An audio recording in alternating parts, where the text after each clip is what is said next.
marks and trademarks Oh, right. Yeah. without them like coming for our houses. And Yeah. t-shirts.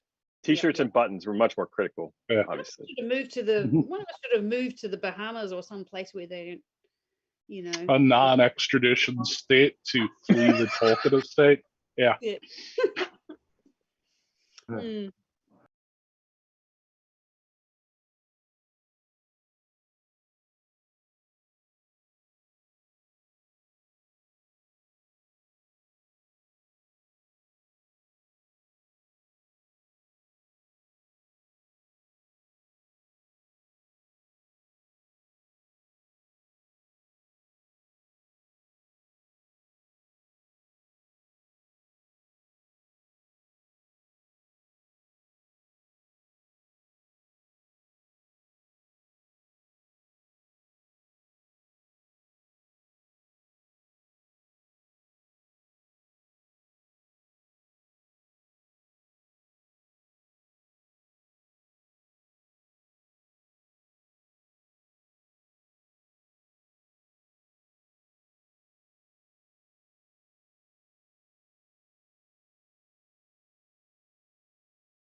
Hello, everybody. Welcome to Torn Tuesday, your weekly dose of all things Hobbit and Lord of the Rings. We've got a real special show. You know, it's the 20th anniversary of Fellowship of the Rings movie release, and we've been doing all these amazing reunions with the cast, with the crew, with the Oscar winners, with the musicians, with everybody. And they ran out of people, so here we are.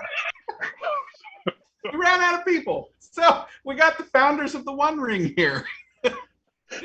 I'm joined by Cliff Broadway, our amiable host. Cliff, introduce these folks. Okay, this is an amazing experience, to say the least, that we can talk in the perspective of 20 years distant from where it all really started. We have a lot of ground to cover, everybody. It is my pleasure to introduce our audience once again. Welcome back to Torn Tuesday. And yes, guys, when the OneRing.net began back in the ancient times, you were just looking on a browser that was Netscape. How early was that version of Netscape that we were using? No, I haven't. No, really. We're going to talk about web browsers, and for at least half of the show, we're going to be making jokes like they did in Captain Marvel at the expense of the technology at the time and the internet and the way we were dealing with the internet. It's a story of a fandom that found itself energized on the internet in a whole new way at a time when Peter Jackson and New Line Cinema had first announced to the whole world what kind of crazy business was about to go on. And from the get-go, we hit the ground running with these four people, these wonderful people here together, who we refer to as the founders. They are, in no particular order, Erica Chalice down there in New Zealand. Let's start down there in the Southern Hemisphere. Hi. And hello there, welcome all the way. Tell the world what time it is where you are, because we're at It's midday and it's midwinter. and you're far in the future, time traveler that you are. Yeah, tomorrow, yeah. Yes, you are. And we also have William Thomas there. Hello. Hello, William. My gosh, it's been forever since we've seen you. Hello. It has been. But when anybody wants to know why the Twitter account says Kenosha, Wisconsin, it's because that's where our servers reside that house the the central processing unit that sounds a lot like David Warner and takes over the grid. That's where it all is there in Kenosha. Isn't that right, William? Yes. Now that we have a legal server and not the one that you were illegally running off your work. When we first started. Chris, you're on mute, but yeah, I can Off see you say limits. waving. It's a bit late to fire him now. Yes. They kept me around, so I guess I'm safe. Yeah. That's right. Excellent. And now here you go. We also have to say it is Michael Regina also has joined us. And in keeping with the theme of the facial hair, I'm afraid all of us dwarven fellows are getting very dwarven, are we not? Because I don't remember you looking like that 20 years ago, my friend. No, I definitely didn't. This is wear and tear. I'm still in the basement, although it's a different basement. It's my own house now instead of my parents. But I'm still in the basement. So. I love it, Dr. Stephen Strange. That's Mm-mm. great.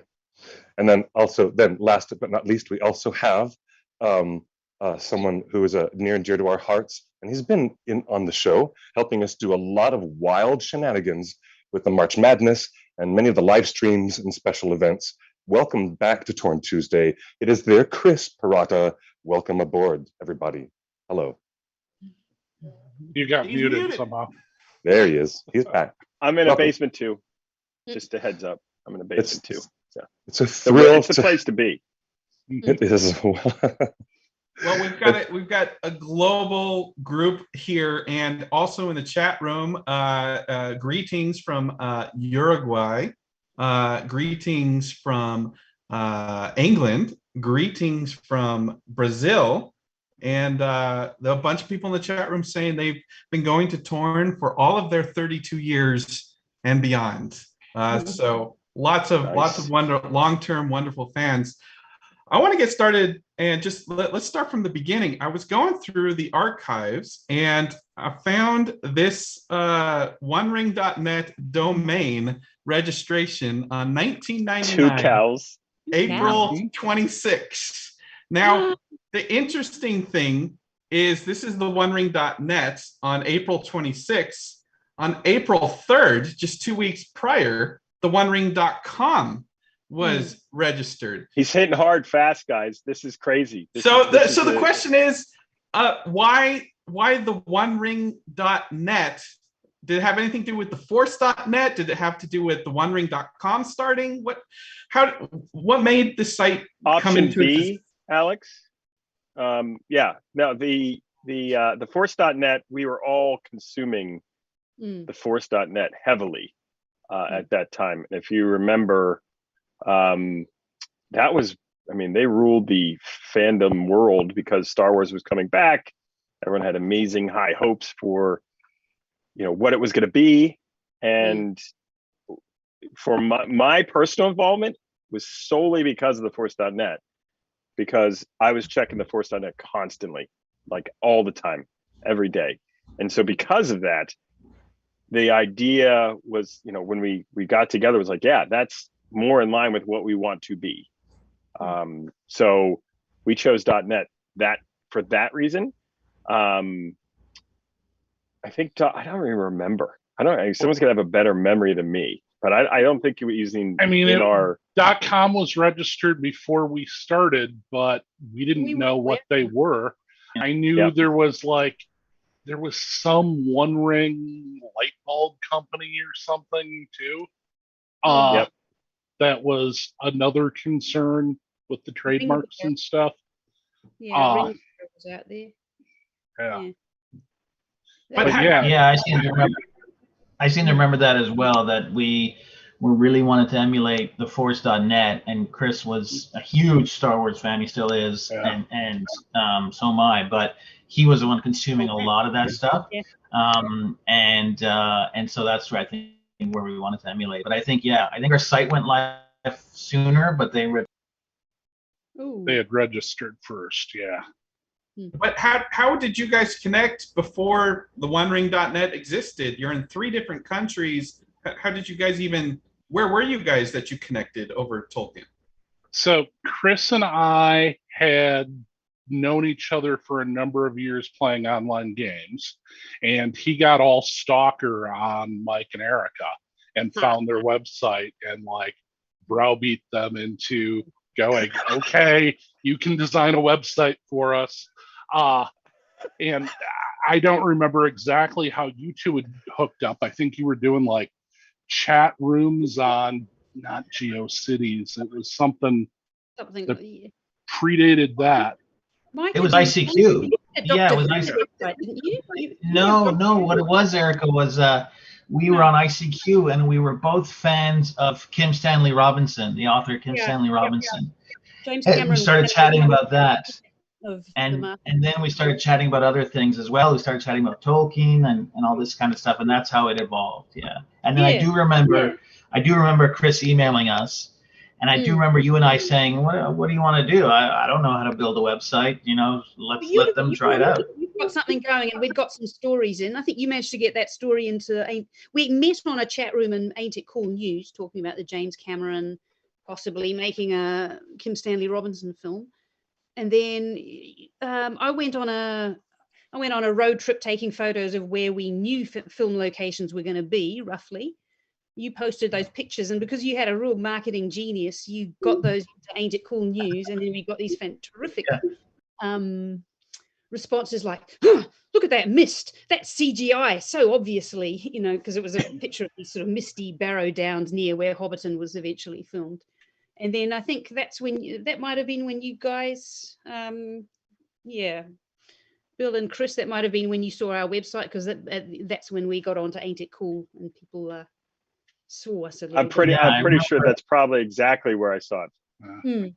Wow, I haven't thought of Ain't It Cool News and Harry in like, wow. Yeah, I think he's one of those people we shouldn't be thinking about. Yeah, there's been some controversy around Harry, but I remember I had a list. It was a small list of 10 emails of all the top like news sites like Dark Horizons, Ain't It Cool News, whatever. And I think by the height of things, I had a list of like 200 email addresses that I would send out, press reports or whatever we would call it, and say, we have this, check it out. But at the beginning, it was a list of like 5 or 10 new stuff. But you had a gift for that. You really knew how to leverage visibility onto more visibility. And this was the early days of the net. I mean, we were all feeling our way and trying to figure out how we would use the internet to create this community or put our news out there. And, it's totally different than it is today. I found the very, very first post in WordPress. So I want to ask Cliff, do you want to take a guess what the first post was about on Torn?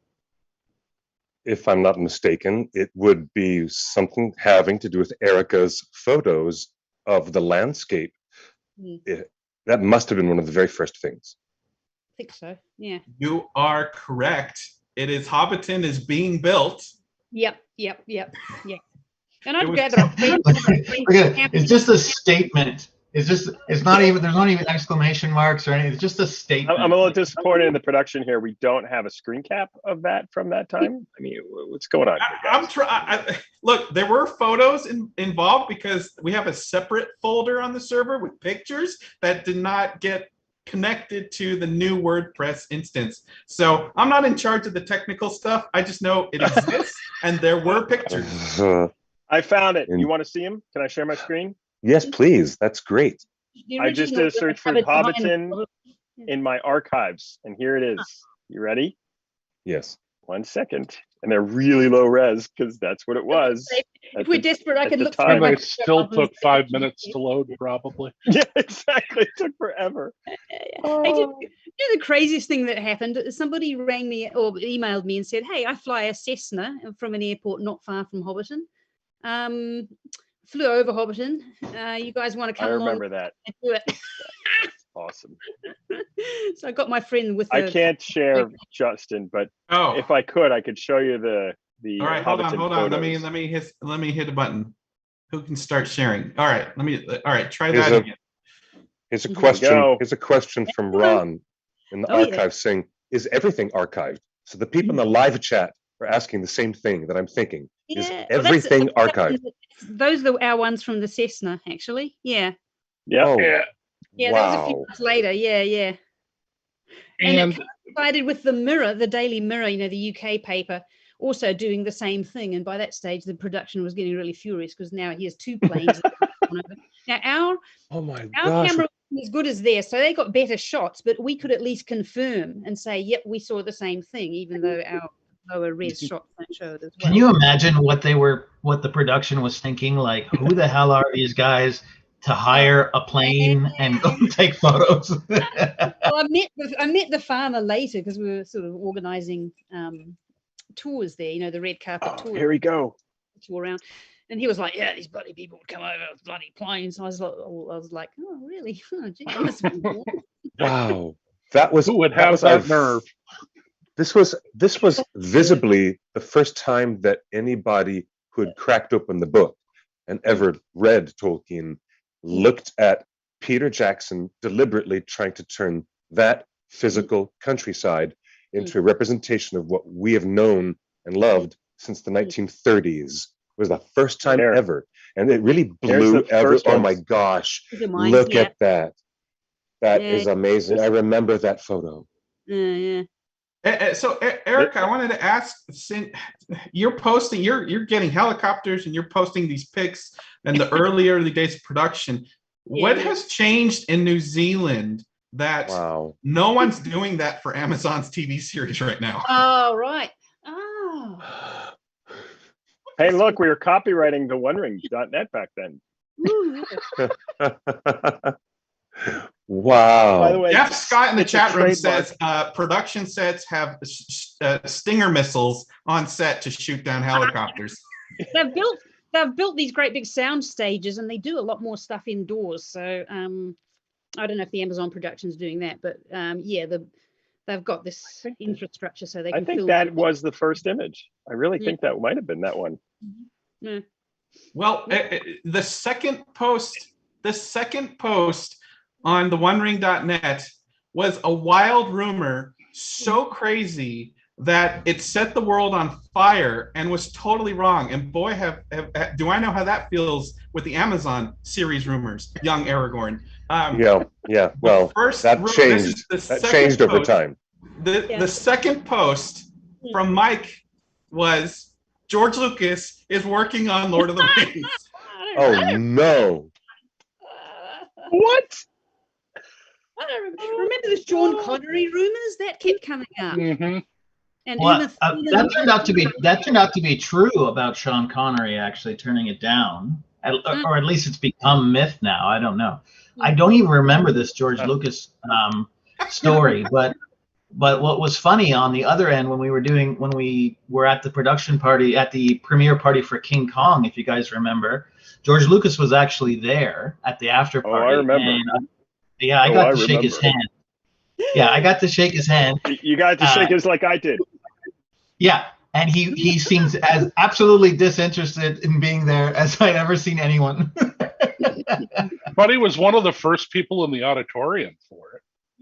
Yeah. Yes, he was. And then remember, what's her face walking in? I remember that. Naomi Watts Oh, right. walking into that auditorium. That was anyway. We're going off the rails here. Sorry. Yeah. Oh, and the third post from Erica. Are we going over all 18,000 Yeah, posts? no. Yeah. This is the assignment. This is going to be a long one. This could be a weekly series, I'm The free third on post that. is exactly what Erica talked about. Sean Connery and everything else joining. The Sean Connery is still going strong. The rumors are strong. The Hobbits will have something like Yorkshire country dialect, Yeah. and it will be shot in Matamata. Right. So two out of three. The Yorkshire accent, I'm not too sure if that's correct. I'm not a big dialect guy. Did a lot of work on that. They could do any accent. Yeah. And pick something. Yeah, but they did end up filming in Matamata, right? That's where the Hobbit is. You can go there. You can visit the Hobbit holes and go to the pub. The Green Dragon, and have their locally brewed beer. It's very nice. Yeah. Now, when did you guys start to feel that you were actually making waves in popular culture with this site? When was the first time you were like, wow, this is really like something. Oh, I have no clue. There are a bunch of things. When you lit up the news all over New Zealand and Australia because of the cease and desist. Yeah. Well, any of the cease and desists really made us sort of wake up and realize we must be doing something. Yeah, what are they doing now? But Yeah. there was also a And moment we in used to- time. There was a moment when Warner Brothers took the headlines in a negative way in the Harry Potter fandom because they put a legal stranglehold against a 12-year-old girl who was, they had photographs of her crying because Warner Brothers forced her to take down her early Harry Potter website. And so, yeah, at that time, you're right, William. Every time any studio did something against one of the fan websites, or or somebody was talking about it on Harry's site or other fan web destinations, certainly, yeah, that was the conversation. Even a film threat where Chris Gore and other people were talking about things on Film Threat and other websites too at the time. You want to Absolutely. So they were. Hold a sec, Chris. They were also where we were at that cusp, right? Where like studios were like being old school about the way fans treated their property. I don't know why I'm doing air quotes because it actually is their property, but oh, that's cool, the old logo. But things that were changing so fast, and it's great. We should acknowledge New Line for being such forward thinkers to say, you know what, hey, let's be on the side of these guys instead of those old school tactics that just create enemies. Yeah. Actually, this wasn't what I was showing you. That's just I want to take a bite of my food logo. This is what I wanted to show you. You guys are gonna. This is, oh my god, flashback. This is giving me a flashback. You ready? Ooh. Oh wow! Oh no! Wow! That's the PSD. Do you remember? file? That's Did the we PSD end up file. using this? Did we end up using this No. one? No, remember right? this was one of the options. Like we were we were considering this, and I remember us talking at length about the site and how we want it to look. This was one of the early concepts. And you always loved Hildebrandt, and pardon my French, but I don't. so that's why I see it on there. But I'm looking at 45 Photoshop files that I made in the process of building this site. Of our first, building of a site. I mean, it allowed us a lot of room for creativity in the different fields that we worked in, eh? I mean, I can't believe we couldn't have got a better mix of people. There we go. Yeah. We couldn't have got a better mix of people to, put together this website. Because we just all had really different skills, different background. Yeah. Now, Cliff, we haven't had a lot of any official information from Amazon, and so we're hanging on every Instagram post of any of the actors, right? Like we are, and that's why it looks so suspicious that the actors are never shown walking around with copies of the Lord of the Rings. The actors are always shown with copies of the Silmarillion, and these type of things are probably meant to fuel debate. Online debate among fans, and it has to some degree. But I wonder at the draconian stranglehold that Amazon Studios has right now in not showing stuffs. And I mean, as a general catch-all term, it could be leaked early costume designs that were discarded. It could be leaked photography of location filming. We got wind a number of months ago. There was a wind of that iceberg looking, speaking of James Cameron, it looks like this giant ice wall. Remember the exterior shots of that ice wall? It's like us going back in time where we were thinking, oh dear, look, there's exterior shots of Helm's Deep, where we saw the outside quarry was being transformed into a physical set that was meant to be used and transformed yet again to be used as Minas Tirith afterwards, of its primary use as the Hornburg And it's amazing that they did what they did there. And anytime there was photographs, it lit the internet on fire. But more than that, we got this odd sensation that some of the actors and the extras and the people working in the carpentry department who are painting the distressed look of paint on the armor, they were getting wind of announcements before they were officially going through the channels of Wingnut Films, which was the production company working as the company making it for New Line on behalf of New Line.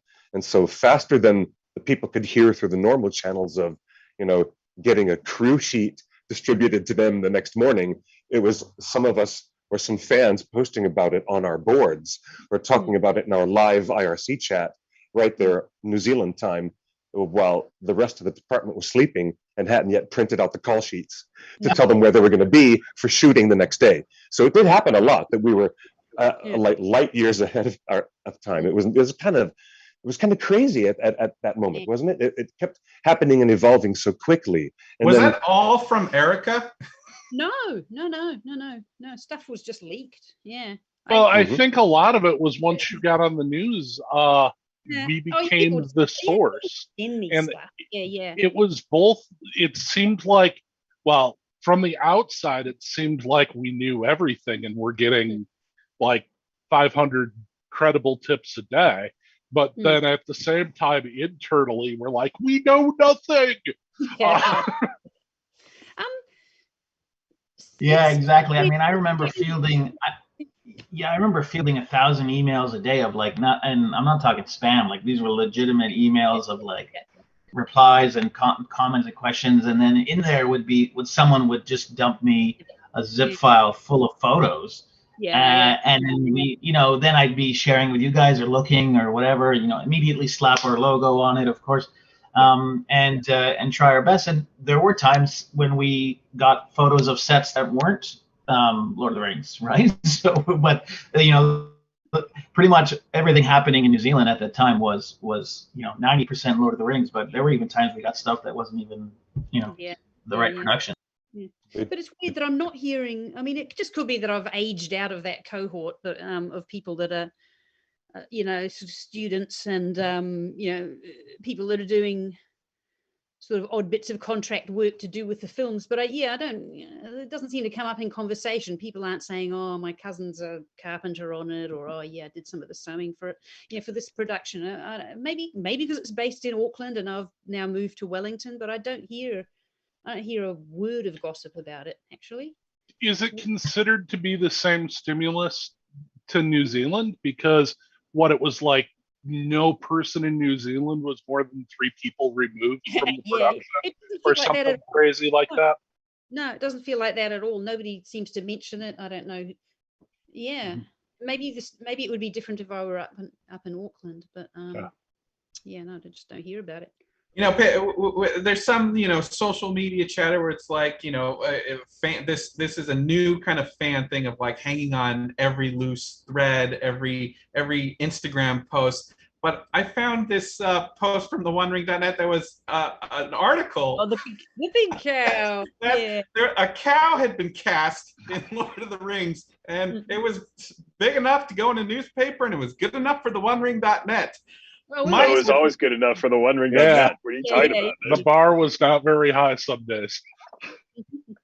Was there a bar? Well, no. I think no, I mean we would have salad days too, where it was like nothing's happening.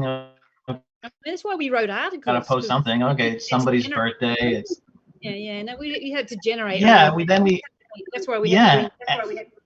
Exactly. We wanted people to start generating content as well, which, came in massive amounts, right? So it was great. It was great to be able to fill those gaps. But yeah, sure, we had days where we talked about it.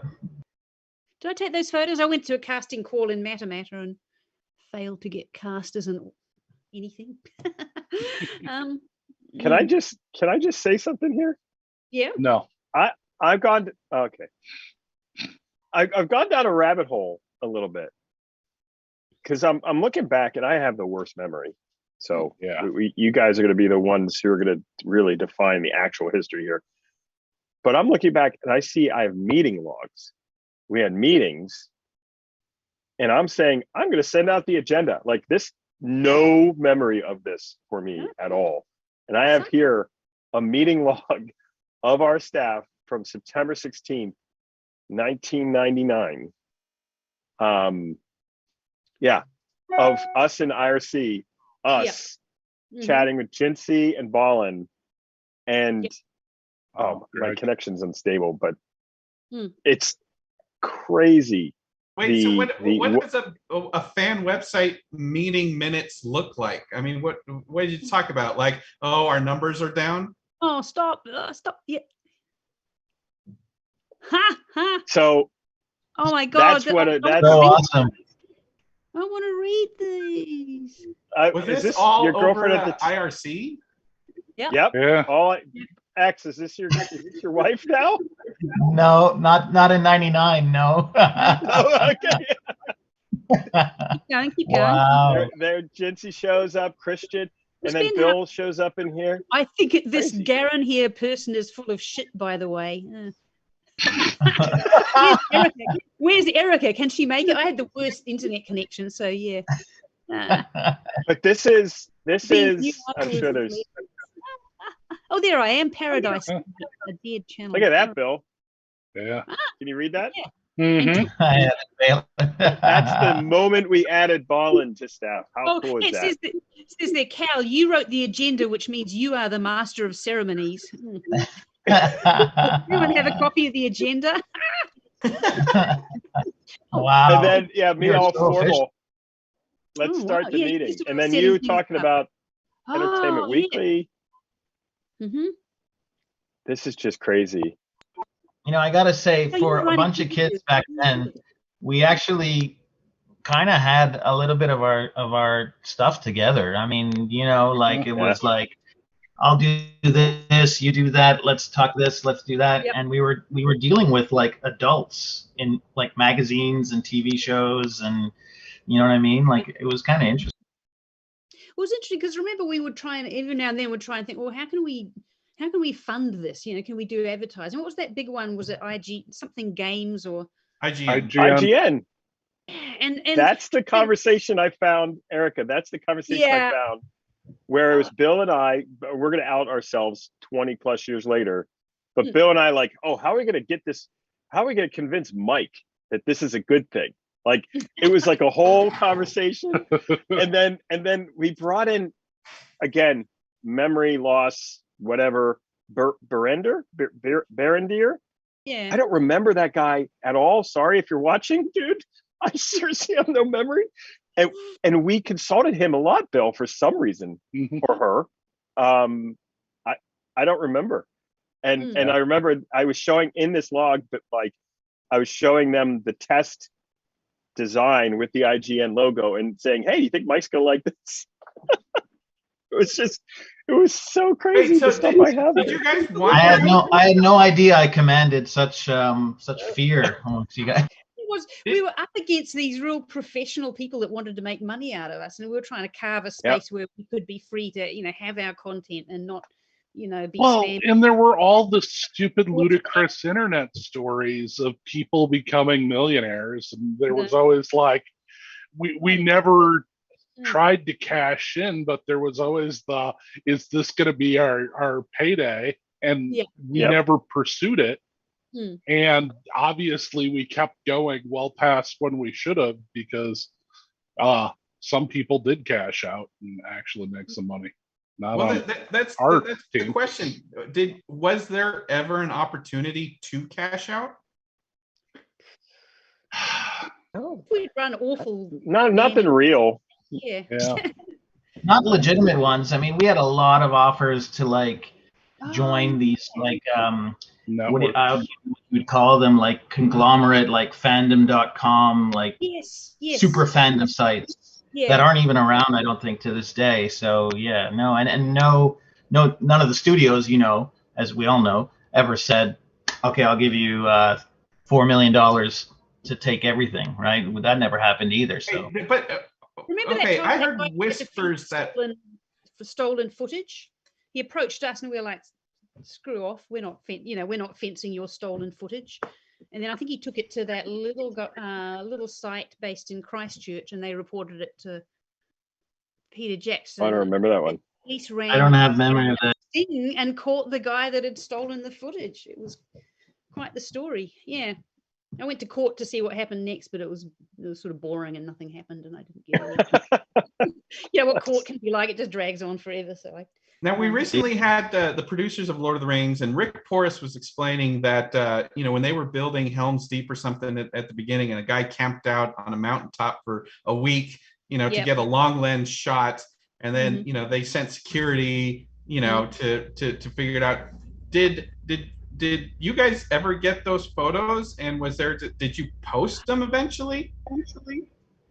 People could see. I remember Helm's Deep stuff. The suburbs across the road, you could see that. But it was the newspaper, especially, would send their cameramen sort of bashing through the bush and the gorse and the barbed wire to get shots from closer up, and then they would get chased by security, who would force them to eject their film cartridges. And then the cameraman would be back the next day, sort of searching the ground, sort of crawling around to see if they could get that. Yeah, that's taken from these photos. I remember these. Get that from across the road. But there was a young guy that could sort of see it from his living room, I think. So, but he got in trouble with his mum. His mum was saying, "What are you doing? What are you doing communicating with these strangers on the internet?" And he wasn't allowed to talk to us anymore. Oh my God! And I remember. Yeah, I remember a lot of times, I think this would happen where people would get accosted by security or whatever, and they would say, "Well, I'm sending photos to the OneRing.net," and then I would get a phone call saying, "Stop telling people to go through people's backyards and all that stuff." And I was like, "I'm not telling anyone to do anything," but they think they're not investigative reporters that I've hired or anything like that. Now, most recently, there's all this chit chat about access journalism, and everybody wants to play nice by the studios to maintain access. Did you play nice with New Line because you wanted to get more access? What was the relationship like on your end? Because we heard from Gordon Patterson. Definitely there was fear. And there was some playing nice when we thought lines might be crossed, like the stolen footage. Like there were lines we knew if we crossed, we felt we were going to be squished like little bugs. And none of us really wanted to be squished like little bugs. So, especially the one whose house had the company registration there. That was Bill, by the way, not me. I'm just saying that was a real concern for all. It was always Bill who would say, we got to make sure that we don't do too much. And to his credit, doing that definitely puts him at risk. I think we did. We did play nice when we needed to. We did. They knew we had access to things that were clandestine and all that kind of stuff, but they were also learning how to work with us and provide us with stories and scoops too, right? Instead of, or at least giving us earlier access when they announced like, oh, Liv Tyler is now playing Arwen, they would tell us a day beforehand. We would get it out to the internet crowd, and then they would do the more traditional PR of getting it out to the magazine and TV crowd, which was still extremely big and popular at that time, right? You have to remember the Lord of the Rings trailer, I think, premiered on Entertainment Tonight or something like that, right? So something that they would never do that nowadays, right?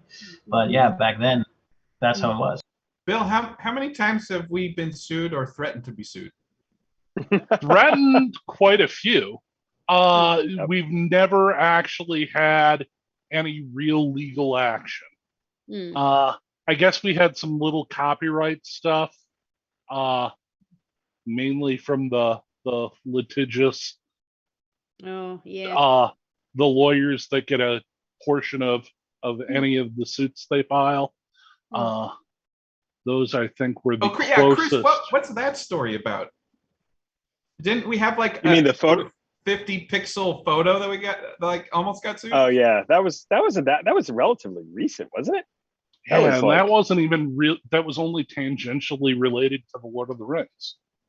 Yeah, Was it? it was just essentially, as I think it's slowed down though, because I haven't seen a lot of those because I used to get those at my real job too. Mhm. But ultimately, essentially, if you use professional photographers' photos of cast on the red carpet or those kind of photos, there was agencies that would pursue it for the photographers. And that was a recent phenomena, that one. Yeah. I remember the one where we got contacted for what was the Legolas shirt? What was the Legolas shirt? Oh, Do you guys remember that one? We got a cease on that one and a request for specific sales numbers, and we're like, oh, we sold 3. yeah. Funny. But we got busted at Comic-Con because someone had drawn Smaug in the shape of Superman's S. Oh. Yes. And so we printed 50 shirts, 100 shirts, and the vice president of Warner Brothers showed up to our booth on the second day of Comic-Con and said, I want all of those shirts now. Yep. I think that was semi-recent. Again, we're all old now. I'm sorry, everybody. But that was recent too, wasn't that? It was like 5 years ago. That 6 years Legos ago? to date the Legolas thing. That was Cafe Press, wasn't it? I think yes, that was Cafe Press. And just some staff member put this up, and it was like a meme, but it predated memes. And what did it say though? I know. I can't remember. And I mean, it was just sort of like the type of thing that you would find funny at like 3 a.m. It wasn't actually funny.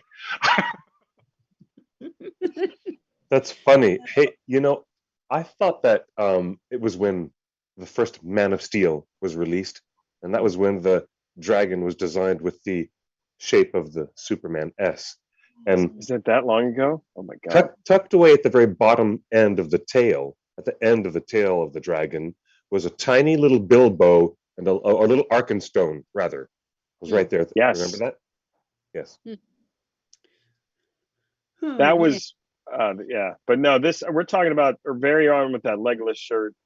And then as far as it relates to working with the production, we, unlike, I don't want to throw Amazon under the bus, but unlike Amazon, the connection we had with the production, specifically Weta, Peter Jackson, the people that were making this movie were not in it to make money. Now, of course, there was a component of I'm going to be paid for this. This was a project of passion. It was very clear. And for all of us involved, we were involved in the product of passion, right? We did this all in our free time. We didn't get a cent. So we connected with them that way. So when Weta would get upset with something we did, we would get upset with something we did. We were like, oh my God, what the hell we were doing? So we truly felt like the redheaded stepchild of the family, right? So you had the legit production here and then us on the fringe, but we really felt like we were part of it. So we actually felt pretty darn bad when we would mess up. And so, we would work really hard behind the scenes. If I remember correctly, we had a verbal commitment essentially to Weta to never release anything with Gollum. Yeah. If I recall. Because we had an early sketch of Gollum. Yeah. Yeah, I remember that. We had an early render of Gollum, Yes, not painted, not whatever, Yeah. Yeah, and it was our gentleman's agreement or whatever you want to call it these days, to not do that, to let the magic happen sort of organically, right? Yeah. Yep. The other thing was not to report tasteless news, just stuff that put people in a really bad light. Dumb gossip. Bill and I didn't. All right, I'm sorry, Mike and I didn't get that message, but you guys did, so that's cool. No. We did stuff like divorces, DUIs, all that kind of stuff. Yeah, the Daily Mail can do that, but we're not going to do it. Yeah. So when I found a early picture of Gollum. I think you found the one that we didn't post. Yeah. I took it to a local here. fantasy convention, but I could see that there were all these Weta people in the audience, so I didn't show it. The quick double tap on the slides. Like, Yeah, I'll take Where that one. was this? Hold on. I thought I. They I'll could see the keep slides looking, that I had. That I obviously had that pack of slides, including. Wait, so you have a popular website. You are breaking news. You have the first picture of Gollum, and you held onto it. They probably did our Yes. relationship a lot. Why? Because that would have Because been. we are not like you, Justin. I was right there. They could.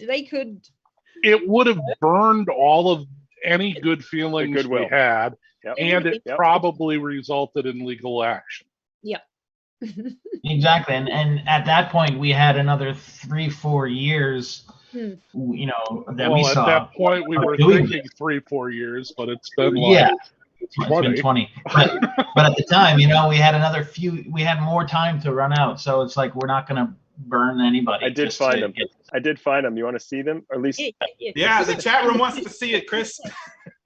is this? Absolutely. Yeah, I think, we this eventually, might. I think we eventually released it. We eventually released it. I'm Yeah, I sure. think once. Well, hopefully, we're not going to piss anybody off now. Oh, No, this is just I his know. hand. Sorry, this is just his hand.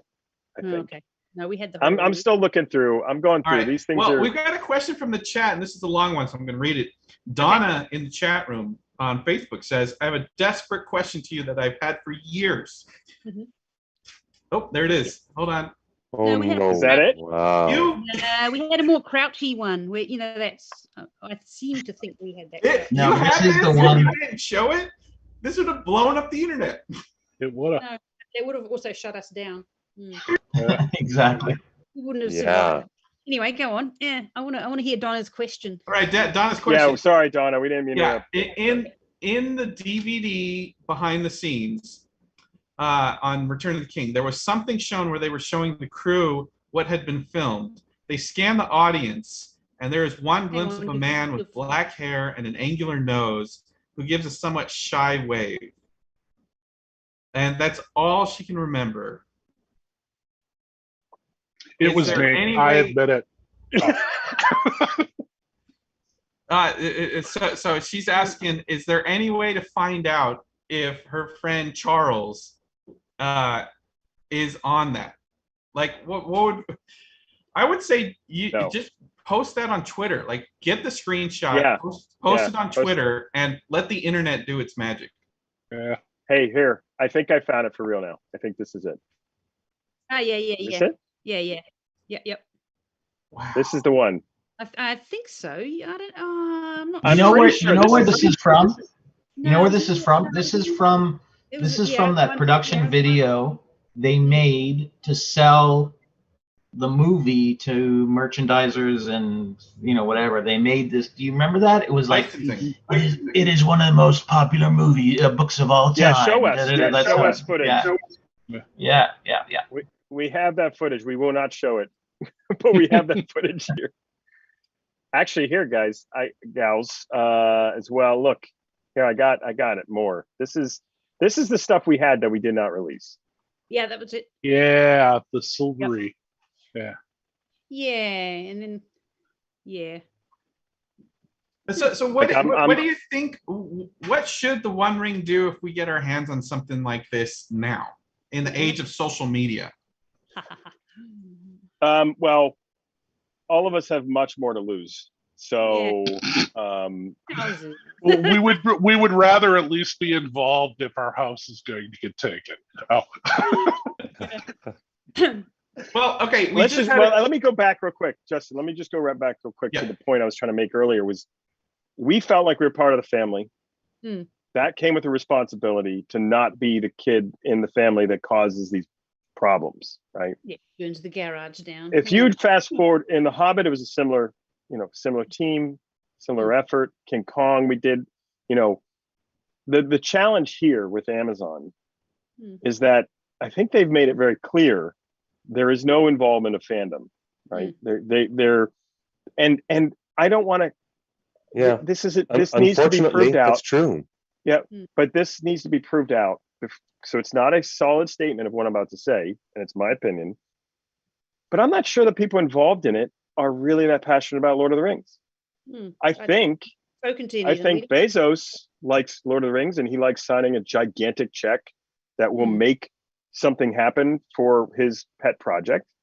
But I don't think the people individually involved in the production are like what Weta was, what Peter Jackson was, what's Philippa and Fran. Like, so when you, again, with the distance of age and experience, if people aren't passionately involved in what they're doing or have that passion to be the free passion, it's not like passion because I'm getting paid, it's passion for the property.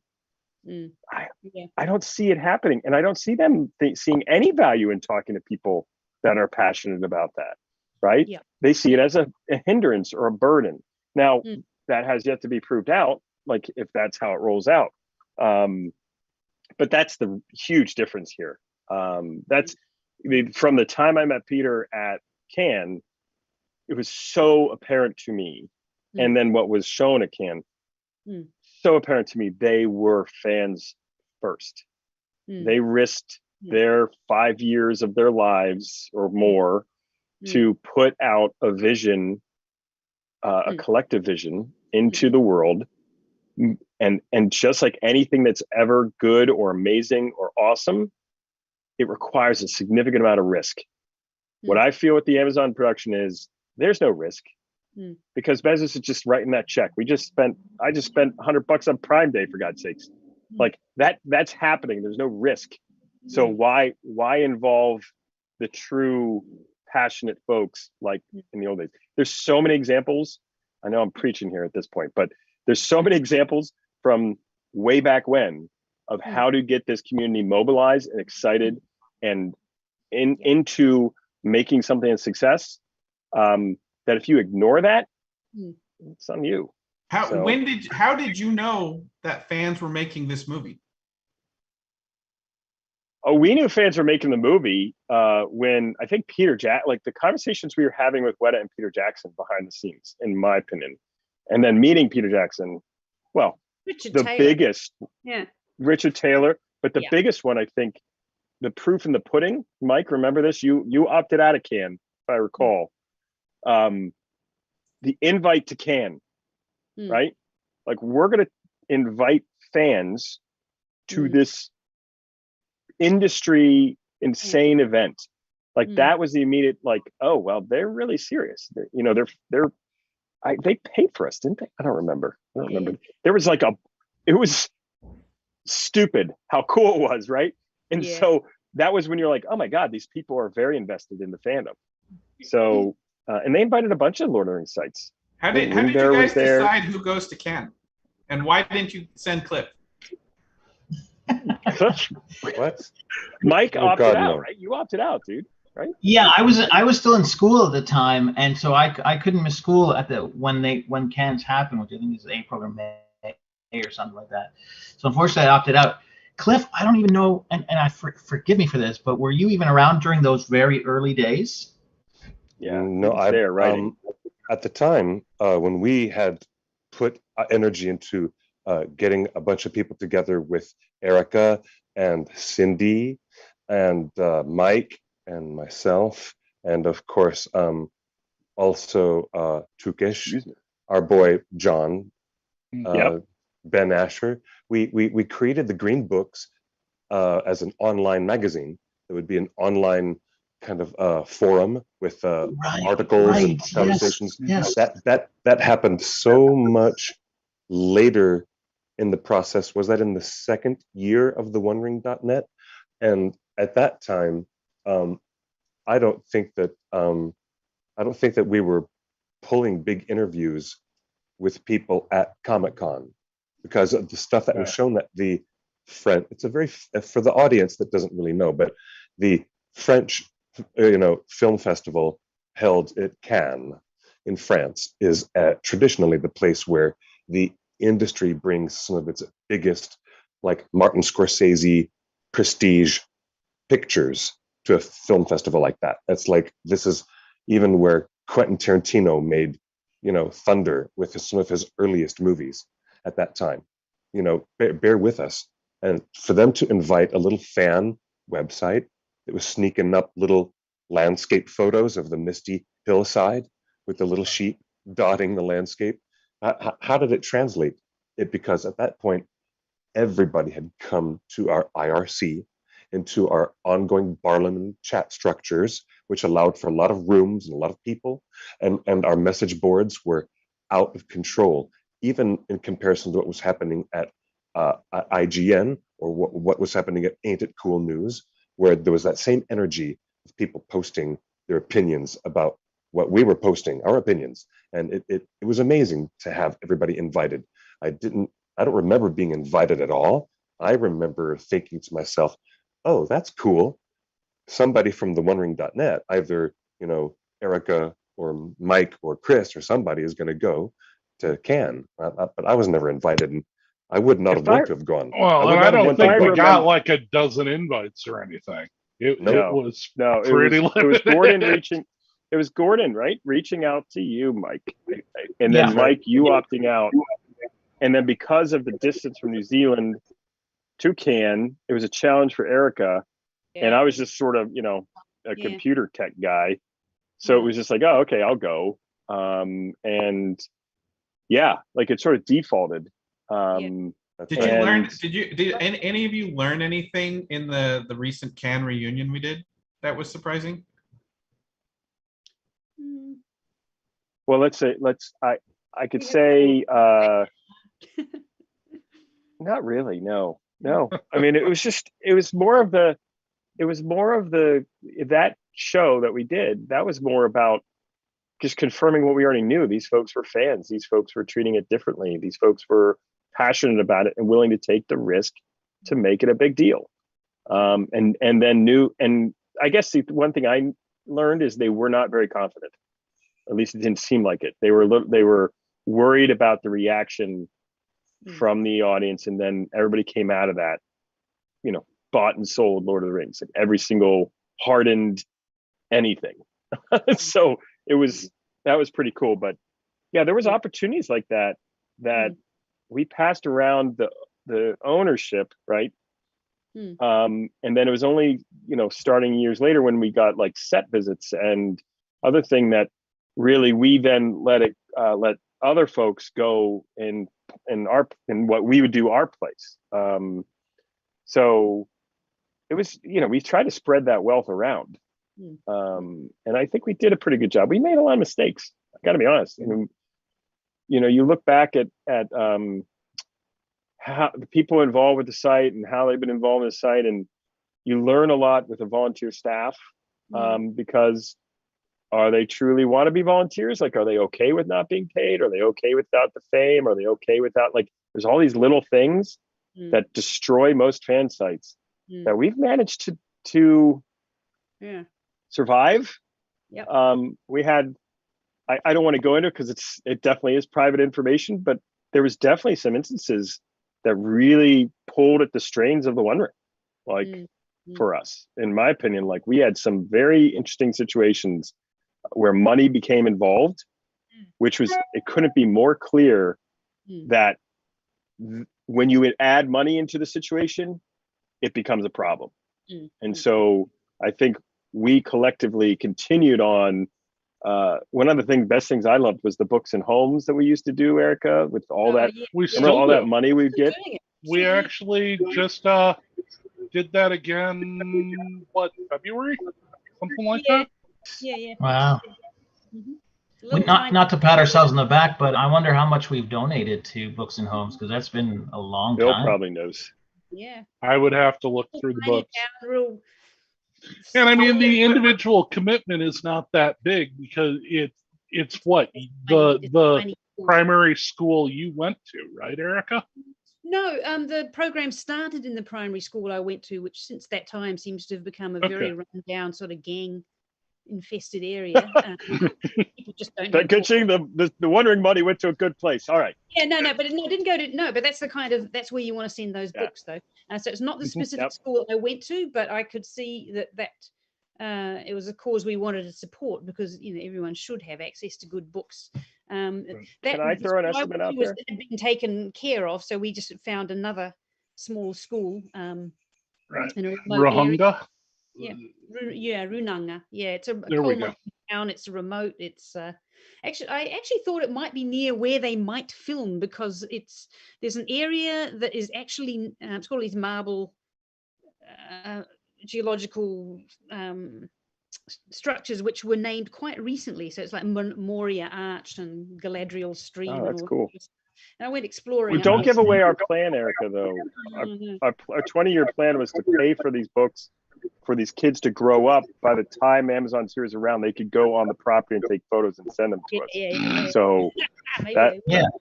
Yeah. Yeah. That's what we need. Hmm.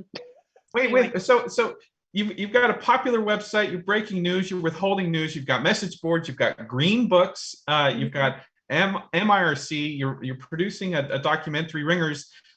And then green books ended up being published into not one but two different volumes Yeah. of collections of all the stuff that we edited together. Yeah. You see this, and this extraordinary idea that a fan website would get some of their earliest opinions out there about the world of Arda, the world of Tolkien's literary background. And we even had a secret contributor to the Green Books who has forever had his or her identity held nameless. They used a nickname, like we all used nicknames at the time. And this person was... I almost said it earlier, by the way, so I'm so glad that I didn't. That person had been a Tolkien scholar who is deeply respected and admired in the Tolkien publishing community, and is responsible for some excellent stuff that to this day people did not know that they secretly contributed to Green Books, which are published here in these two volumes, the People's Guide to J.R.R. Tolkien. And I'm adamant we were not self-published. That was a publisher approached us and said, would you could you produce some books of of articles and essays? But we really bled for those, because we put them together, and then it was pointed out, or the Tolkien estate or somebody or HarperCollins came after us and said, you cannot quote Tolkien.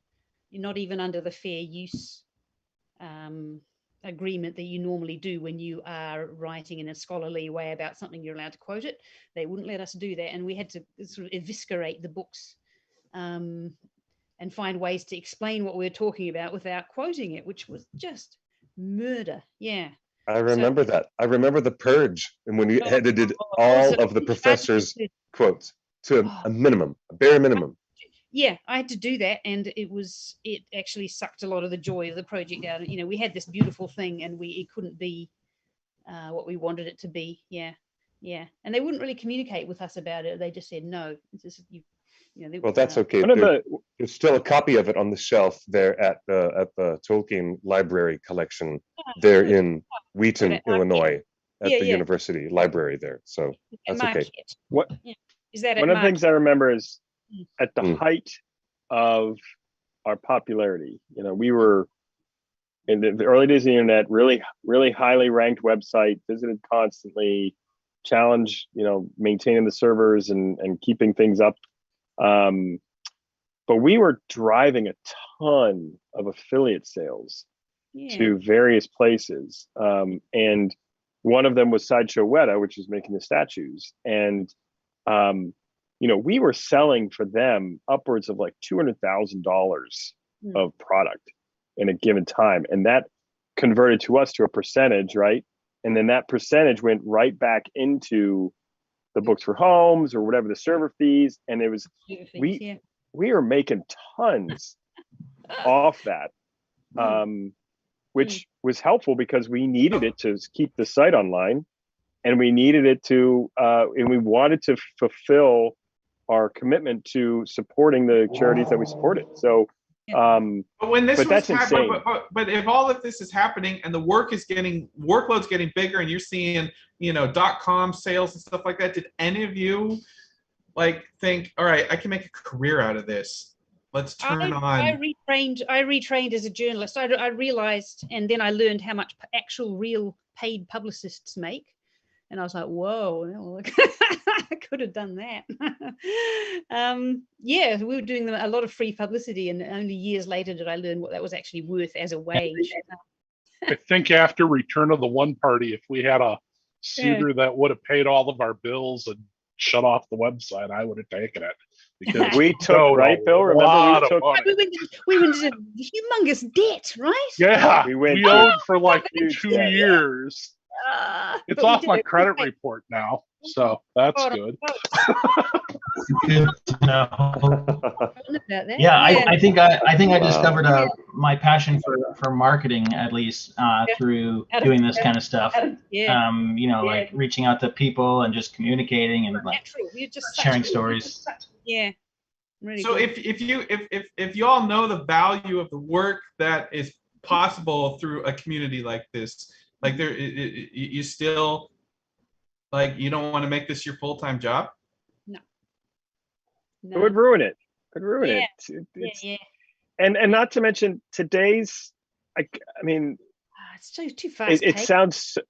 Yeah, it sounds so lofty, but really, we were pioneering fandom and community building in the early 2000s. Like, that sounds like way more credit than we deserve, but the reality is that's what we were doing. And if you look at all those sites that were in existence then, we may be the only remaining site that hasn't truly gone into a profit focus in some capacity. In fact, our latest execution of the site doesn't even have ads. So, I'd see that as an awesome victory, actually. God, we should be proud of ourselves. Right. It's always been a very, very cool thing to happen, but it would never work out. Today, forget about it. Today is such a different world from when the One Ring started. I actually feel really bad for people having to play the game. Like, it's way more of a video game to be, quote, internet famous or whatever. Like, if that's your goal, like, you lose your soul, in my opinion. It's right. Imagine if we were quite innocent. We were quite innocent in terms of, like, just being fans and wanting to share the news. And Chris, I think Chris is absolutely right. Like, to do that level, to have that level of fame, you have to give a lot more of yourself than just news articles and photos and the occasional grainy video. Like, it's just so much more that you have to give. But I think also all the major studios and content makers, TV, whatever, you look at Marvel, you look at Star Wars, you look at Amazon and all these guys, I think they've got a much better handle on how this works, communicating to the fans wherever they are. Despite what we're saying, like, Amazon is missing out on. But, like, if you look at, Marvel and Disney and stuff, I think they just know that it's a well-oiled machine now, whereas before it was very you'd have to fit instead of creating it. The other thing you mentioned, Mike, real quick, Justin, the other thing you mentioned, Mike, earlier was we'd get 1,000 emails a day and you'd read them all, right? Marketing is known to kill everything. Marketing has destroyed email, websites, social media, right? So, like, to be able to actually connect with people anymore, it's really hard to actually get that authentic connection. And it is so small of a resource. Back then, it was the sky's the limit. Everybody was celebrating the dawn of the internet and this community and this fandom. Now we're all bitter. We're all like, oh, how are you making your pound of flesh off the data I'm giving you? Like, it is such a different environment. And I would love for there to be, like, some kind of revitalization of that same entity, that same, community. Well, it's not there. I think there are. I think there are ways to do that. Eric touched on it earlier. She said that, we don't deal in gossip. But I want to know, maybe from Mike and Chris, like, people think like the toxic fandom is a new thing because of social media. It's like, ain't it cool? Message boards and comment sections were the founded, worst. So Our message how board- did you and even the IGN boards got really nasty sometimes. How did you maintain the One Ring as not a toxic troll fest when anyone can talk on the internet? And how do we continue to do that? Yeah, so Justin, I think you know or you know what I'm going to tell you, right? So we've talked about this quite often, right? So toxic fans, yes, they're going to be around. They're going to be prevalent in sort of any level of fandom, right? And they're going to find any ways they can to make themselves heard, to make themselves feel better about themselves, these types of things. So for me, it's always about disengagement, non-engagement, ignoring, that kind of thing. Because the second you engage, you've given them exactly what they want and fed into that, right? So I'm sure we had not necessarily arguments, but there were editorials on the site where we said, here's our thoughts on XYZ. I can't even recall anything like that, but it was very few and far between, because I was really hesitant to engage in any of that stuff, right? To get into the fights on the message boards, on the chat rooms. It was really, my point of view was to mediate. And we had Jinsey and so many great people who helped do this, but to mediate those types of arguments and make sure that it didn't escalate in these types of things. So that's my sort of recipe for. And I think we got really good with some moderators that we gave complete autonomy to. If Jinsey was policing IRC and she made a call, that was her call to make. Yeah, exactly. And we had some great people, Pat. Yeah, same on the message boards. People were just right. How did you find those people and put them in a position of authority? And how do you weed out people? How do you find people, and how do you weed out people? If they want it too much, they don't. They're not the right one.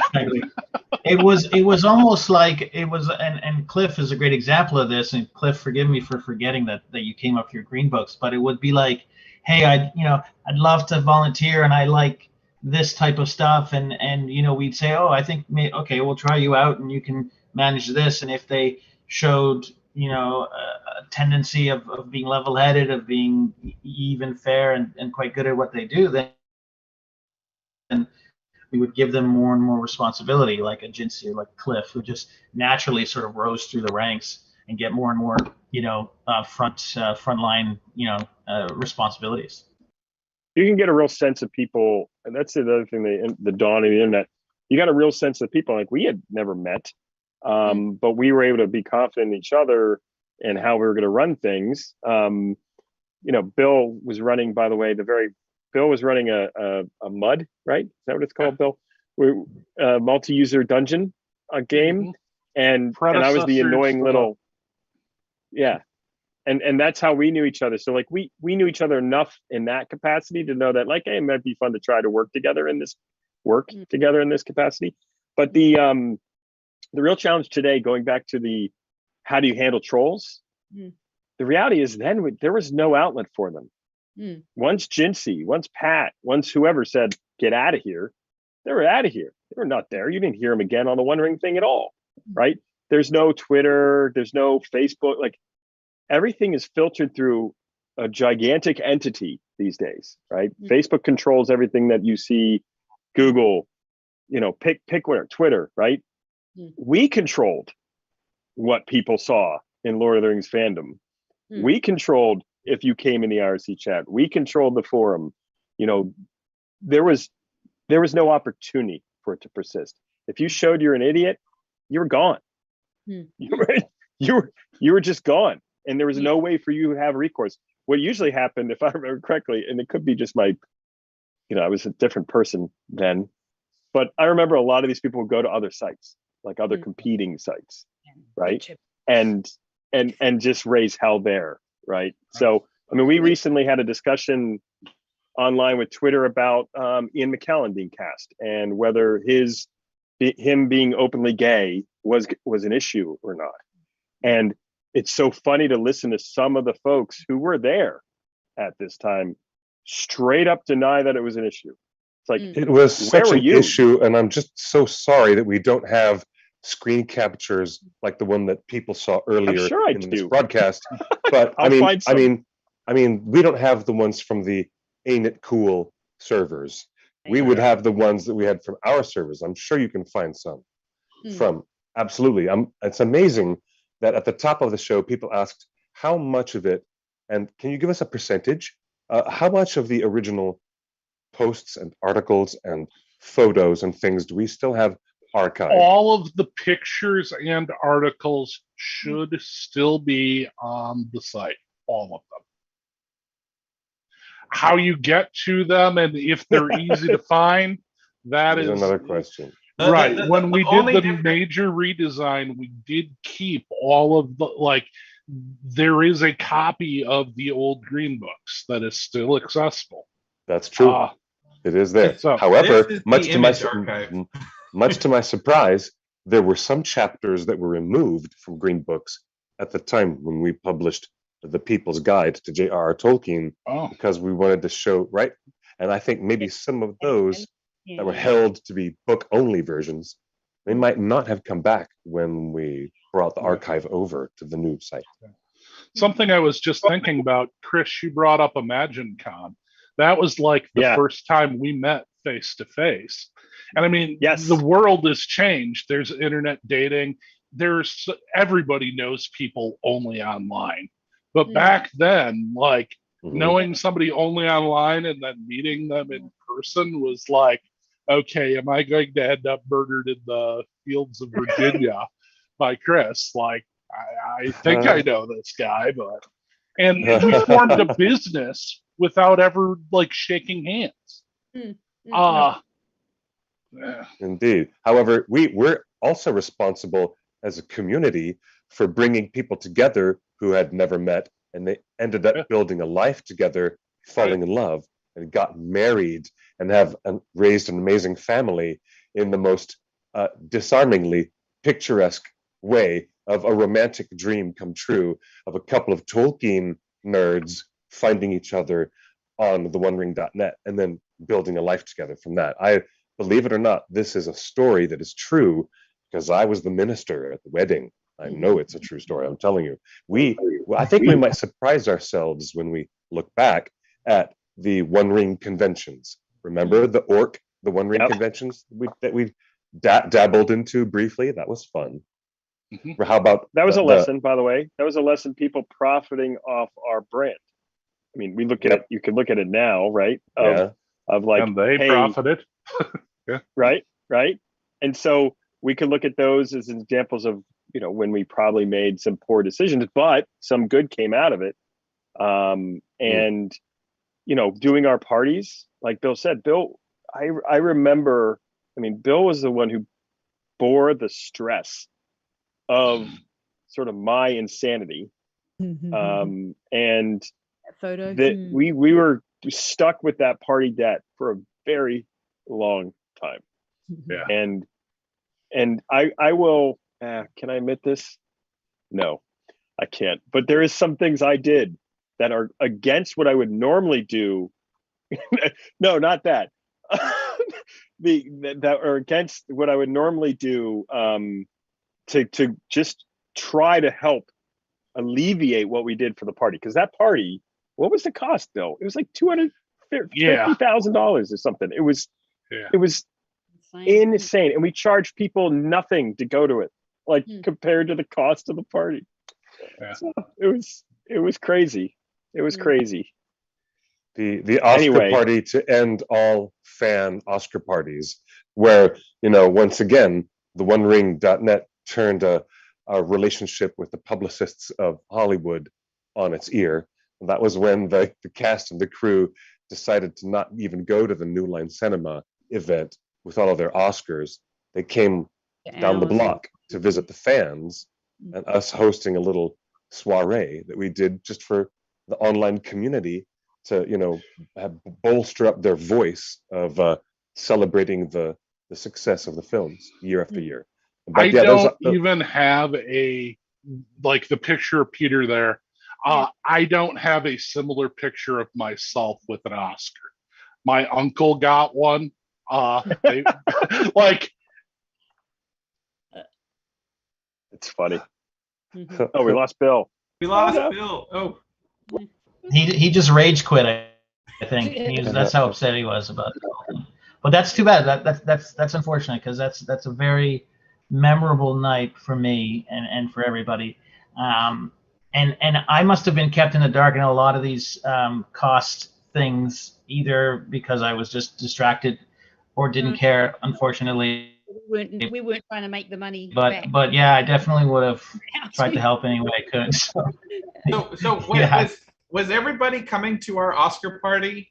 Look at Oh, you double fisting you. drinks at the party. How skinny I was. 2 glasses of wine. You guys, after that party, didn't you guys? You walked me down the aisle. I got married a few days later. Yep. Yep. Yep. in That was amazing. That whole there's Catherine. Oh gosh, that was the culmination of what we put together, in my opinion. Yeah. For us to be able to all be there. Yep. And I met my husband through the OneRing.net. He was one of my correspondents. Yeah. But was that a surprise to you that all the Oscars came to your parties, or was this the end result of just 5 years No, of? it was a surprise. Yeah, we could dream. They couldn't confirm. Yeah. Oh, hang on, I've got too much light coming in. Hang on. Yeah, it was that was special and would never. I can't imagine that'll ever be repeated in a fandom. Like, I don't know any other fandom that would ever have accomplished anything like that. That is not going to be trumped in any capacity, barring, it was just another time. And that whole building now is completely transformed, right? It's not even It is movie theater now or something. It's a movie theater now. Yeah. So it's actually a better place to watch the Oscars. Yeah. Or the There Emmy. you go. Well, that's the next Stewart, question. If Amazon's show is as good as we hope it will be, and it is nominated for Emmys, is there appetite from you guys to? We doesn't feel to like do we have. more parties? Does it feel like we have any relationship with it though? Enough of a relationship with the production? Why are you showing Charwood? Charwood was not at the party. What are you doing? Yeah, I'm with Erica, aligned with that. Erica is thinking like we don't have any real connection with this, right? I mean, it's just a step away. So and I think maybe they're trying to build their own sort of fan base, just like Game of Thrones. Fun, and have their moment. It doesn't have to be us. Yeah. You can't get lightning to strike twice. I mean, I think we realized that by the time we were trying to report on The Hobbit, it just wasn't as much fun. We'd already done it, so we couldn't top what we'd already done. Yeah. Yeah, it everything changed with The Hobbit, actually. If you think about it. And I don't know if my connection's back, but you guys can hear me okay? Yeah. I was saying earlier in the 2000s, in the late 90s, 2000s, folks were trying, the production was pouring themselves into the films. And I think if everybody involved in The Hobbit was truly honest with themselves, the effort for The Hobbit was not, it was probably like 80% what they were doing in the early 2000s, right? Like, if they were honest with themselves, they were 80% there because they wanted to revisit. They wanted some of that lightning in a bottle. They wanted to get some of it back, but they knew it wasn't the same. And money was right, and you can't recapture it. So it's just synergy. You can't, Yeah. Oh, look at our bowling shirts.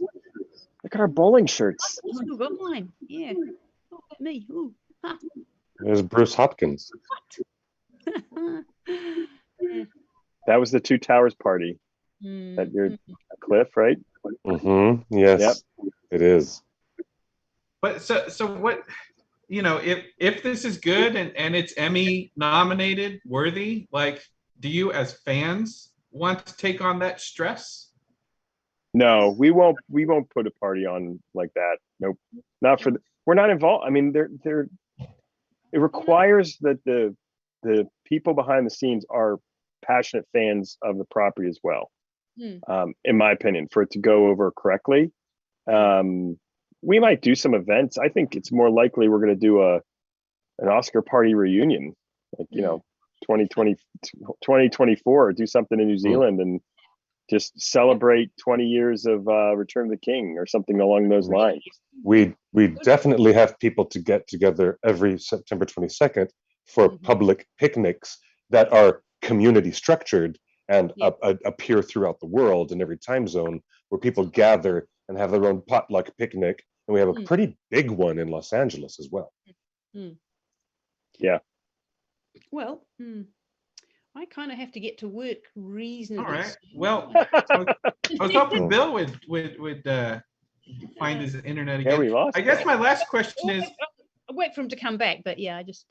My last question, and we'll start with you, Erica. Flexible. Yeah, go on. What Oh, the One Ring is full of fan volunteers, and from the orc conventions to the Oscar parties to the books to the magazines to the Hobbit tourism things that we sent Larry on and everything. What was the most surprising thing for you that the OneRing.net accomplished? I think building a bridge between fandom, people who are comfortable with the internet and technology, which not everybody was in 1999, 2000. The film crew, just building a community out of the most disparate groups of people that would never have been able to come together. It was a new way of using the internet, or for people to use their computers. And I think that, because I wasn't a technology nerd, so it surprised me. Some of you guys had always been using computers and were familiar with them, but it was people like me and that would just never have connected in that way or thought of using a computer in that way. It's computers where you do your spreadsheets or your, boring work. And to create this vast worldwide community, that was amazing. That was really amazing to me. Well, now everything's a global community because we did it first. Yeah, or not because first. of social media. We were. Yeah, isn't social media now strange? Like I got away from fandom for really a good 10, 15 years. Then maybe 5 years ago, I started going back on. I went on Tumblr and now I'm on Twitter, and it's weird. It's like spitting into the wind. Anything you do or say just blows away. Anything that attracts your attention and you want to follow, it just zips past, and there doesn't seem to be any way of hanging on to what it goes on with this sort of blizzard of sort of creativity and information, stuff you want to enjoy, but it's there and gone so fast. I don't know how to manage it. I think we're showing our age, Erica, because I think things used to be slower a little bit, and it just takes us. It's a little harder for us to continue to catch on. Whereas people like your son or my son, I think it's just natural for them to just like. Yeah, I'm not sure that's how it is. How you keep a relationship going on these what seem to me very much more ephemeral forms of communication. Yeah. Well, Erica, you're in New Zealand. You've got 20 years of knowledge and experience. Why aren't you working on Lord of the Rings? Because well, firstly, because I was a musician, and I don't know.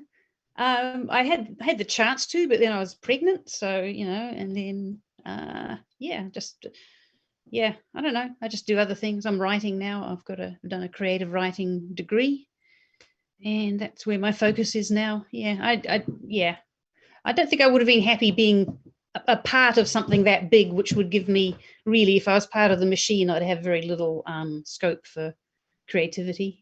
Yeah. Mike, what variation of the question? Was there anything? What is most memorable for you, good or bad, that the One Ring has done? Oh, introducing me to my husband. Yeah. just because that's a long-standing thing of 20 years now. So, oh no, oh yeah, traveling. I mean, traveling to the States and the parties and just meeting everyone, meeting all of you guys, and creating this thing that we created together. Much to our own surprise. Yeah, I mean that's what really the obvious first answer, and that is the answer. Yeah. Mike, what about you? What's the most memorable thing, good or bad, that the One Ring has done? Let's see. Wow, the most memorable. That's difficult. I think probably our relationships with the production crew, the actual crew filming down in New Zealand, I think is probably the most memorable, sort of thing, the most remarkable thing. And I don't know about Cliff and can't answer for Bill or Chris, but New Zealand has become sort of my second, almost my second homestead. Thinking like I'm Canadian, clearly love Canada. I'm Italian, I have heritage there, but New Zealand has a piece of my heart, and it always will, and I have a very special connection to it. And I think that's something that I will always cherish. And the Canadians just scored, by the way, so I'm just quite happy about that. And I know Viggo Mortensen is watching the game. Not unfortunately not this. He's watching the game. So I'm sure he's happy as well.